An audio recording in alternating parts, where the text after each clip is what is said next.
In this video, I am talking about changing the keyboard language on Windows 10. Let's see how to change keyboard language. The first method. Now,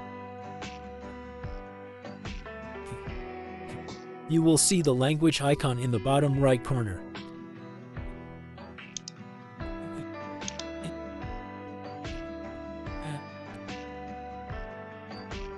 If the first method does not work on your computer, then you follow the second method.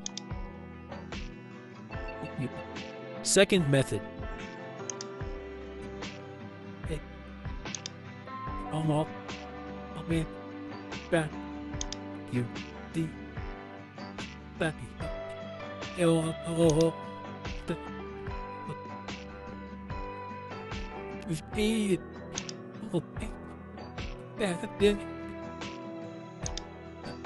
I can change the keyboard language from here.